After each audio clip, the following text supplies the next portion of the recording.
Hello everyone, this will be my review of the Sheng F2.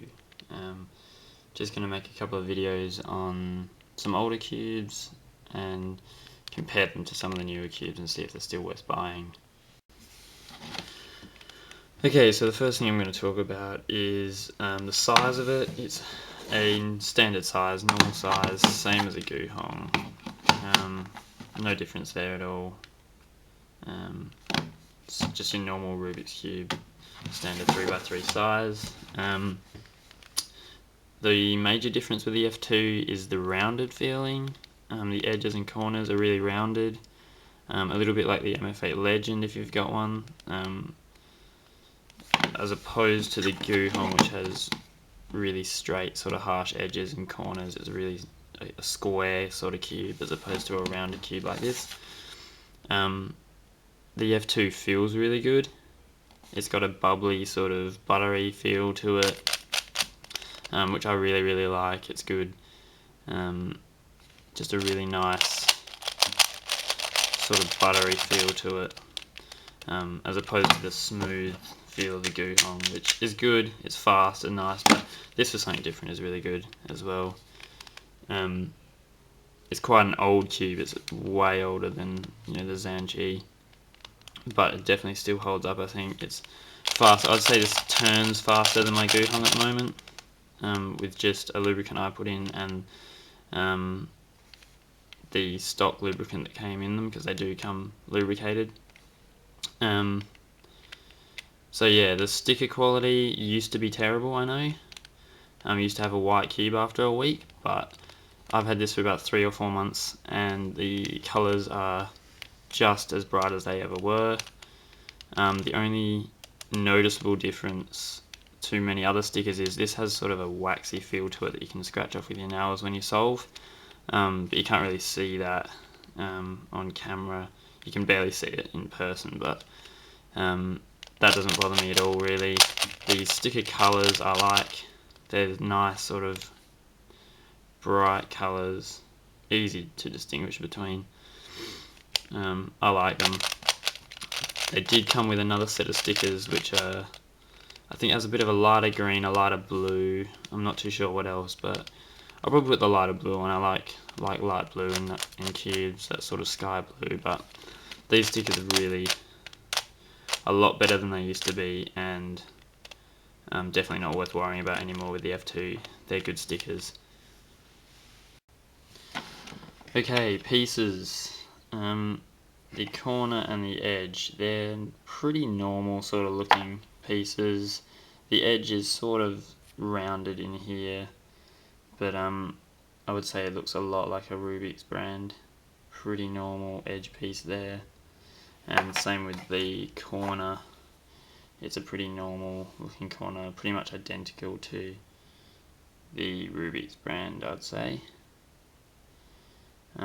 So yeah, nothing necessarily special about the pieces, which I think is why it locks up a bit more than the Guhong. It's not quite a smoother piece. Weirdly, I got a core in this that was blue. I don't know how many people have that. I haven't seen it before, but I really like it. So yeah, not too sure how many people have a blue core in their F2. It might be a new thing. Maybe all of them that come out from now do have them, but I know they used to just have a normal sort of white core. So yeah, all the pieces, it's a pretty normal looking cube, unlike some Diane cubes and stuff. Okay, so how this cube performs, it's a really nice bubbly feeling. It's quick, like it's really quick and buttery. I wouldn't say smooth because that's more like the Guhong, but this is bubbly and really nice and fast. I'd say faster than my Guhong. Not as fast as my MF8 Legend, but definitely a very fast cube. It corner cuts. This one, I wouldn't say I have it set loose, and it almost goes line to line. Not quite. If I try to push it past line to line, it tends to lock up a bit, but it does do it. It does lock up a little bit when you're solving, which is the only real problem I have with this cube. Is why it's not my main, is because it does lock up a little bit. It doesn't reverse at all really. That's just locking up completely. and that does happen when you solve every now and then. You just get those little lockups. That's the only real downside to the way this cube performs. Other than that, it spins really nice. It moves quickly, and it's just that nice bubbly feeling, which I really like for a change. Okay, popping. This thing does pop a little bit. Just when you're really aggressive with it, like I never really have a pop during a solve.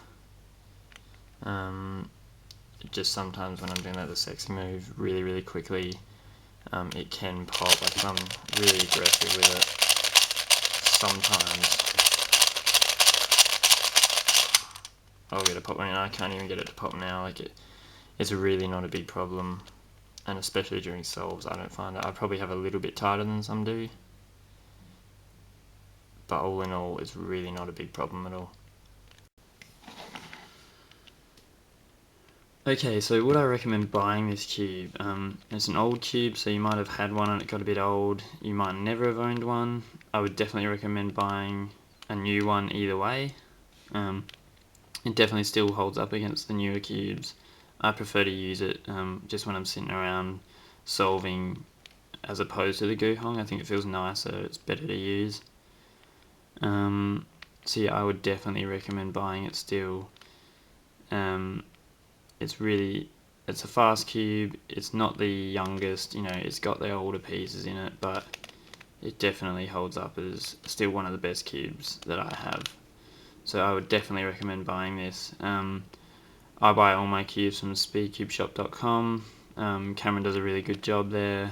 I live in Australia, so obviously it takes a little bit longer than in America, but he gets it to me within normally around a week, if not two. Really fast, everything comes on time and in good condition, so I'd definitely recommend buying from him. And I would definitely recommend buying the Sheng F2. Okay, so thanks for watching my review on the Sheng F2. Definitely go and buy this one. I'll have some more videos out soon on some other old cubes, Dying Guhong V1, the MFA Legend and the Rubik's brand. And yeah, please subscribe, comment, rate. I want to try and get this new channel up and running, get a lot of viewers, so yeah, all the help is appreciated. Thanks very much.